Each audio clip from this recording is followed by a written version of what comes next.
Hey up, it's Steve from the Old Yorkshire Geek, and it's time to review Episode 7 of Season 3 of Star Trek Strange New Worlds, What is Starfleet? But before we start, don't forget to like and subscribe, share the videos, drop a comment, hit the notification bell if you're subscribed already, explore the description for links for stuff like merch and my books and my other websites and my social medias and all that stuff. What else is in there? Spotify and all links like that, Amazon Music, if you want to listen to my stupid voice rather than watch me. And become a member, and then you get exclusive videos and early access videos and things of that nature. And super thanks and all that stuff is greatly appreciated. Right, so episode 7 of season 3 of Star Trek Strange New Worlds, What is Starfleet? Took a step into the well-trodden genre trope of the behind the curtain documentary. We've seen this in various series such as Battlestar Galactica, Babylon 5 and the fan favourite Stargate SG-1 two-parter Heroes.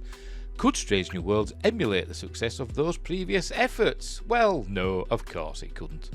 The USS Enterprise has been tasked by Starfleet to assist the people of Lutani 7, who are losing a devastating war with their neighbours from the planet Kassar.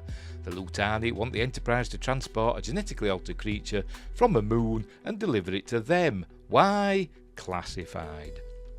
Remember Erica Ortegas' brother Beto, the guy filming every mission the crew undertake? Yeah, well, he's been doing that, but decided to use this current mission as the basis for his documentary What is Starfleet? So the entire episode is from the point of view of his drones and the Enterprise's surveillance system, which all seem to be at the most bizarre angles.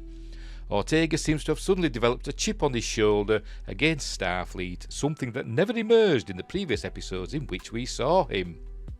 His editing constantly paints the crew and the institution of Starfleet in particular in a bad light, referring to the Federation as an empire and even bringing up the C word. No, not that C word. Colonisers. He tries to bait the crew in interviews with loaded questions, but of course they do not rise to his provocations. It seems he didn't like the way Starfleet had taken his sister away from him, or whatever. Anyway, it turns out that the creature, a spaceborne beast called a Jikaru, is going to be used by the Lutani as a weapon against the Kassar, in hopes of turning the tide of the war. A graphic at the beginning of the episode showed that 9 million Lutani have been killed, while less than 200,000 Kassar have lost their lives, so it seems to be a pretty one-sided war. Obviously, it turns out that the creature is sentient. It turns on the Lutani and the Enterprise, and it is up to Uhura to communicate with it. We learn it has children on the moon, and it wants them to remain safe. So, proving that Starfleet and the Federation are the good guys, but not as far as the Lutani are concerned, Pike agrees to aid the creature. It wants to die, and needs the Enterprise to lure it into the system's star. The Enterprise fires on the beastie, and it follows the ship to the sun. Why couldn't it just go to the sun by itself? Don't know. Yeah, it had been genetically modified to feel anger and attack anything it sees, but why did it just go gliding into the star without instinctively trying to lash out at the Enterprise, which was observing the whole thing? I have no idea.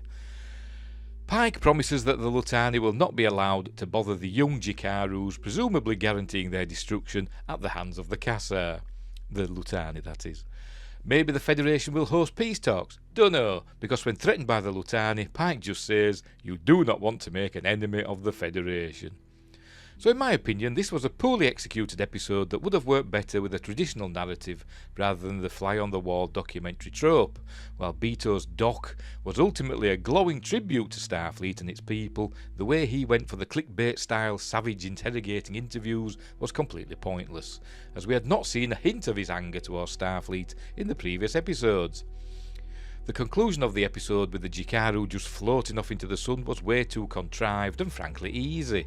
I wonder if earlier drafts of the script had the Enterprise being forced to kill the creature and feeling sorry about it. I would have left the outcome more ambiguous, with Uhura persuading the creature to leave, with the promise that Starfleet will protect her young. That way we still have this potentially dangerous creature still out there for others to encounter in the future. So anyway, I'll be giving this episode a 5 out of 10. We have 3 episodes left, with the next one being the episode where some of the crew are transformed into Vulcans. Not looking forward to that bag of crap. So we'll leave it there. So thanks for watching, and wherever you are, look after each other, and until next time, I'll say the That old Yorkshire geek with stories to unfold.